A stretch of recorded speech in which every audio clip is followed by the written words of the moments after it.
Please remember one thing. You only lose when you give up. Remember this.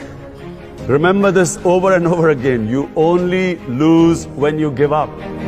If you do not give up, you will win from the most incredible positions. The fight is in the mind. It's not physical, it's in the mind.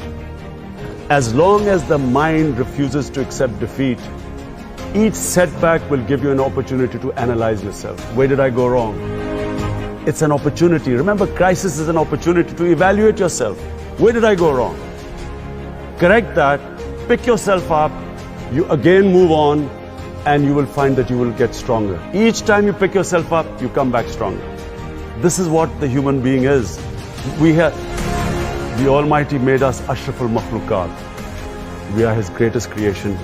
But only, as Iqbal said, to become the Shaheen, you have to break the chains.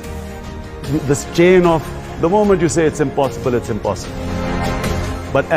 And whatever you can dream, remember this, whatever you can dream, you can achieve. If you can visualize something, you can achieve it.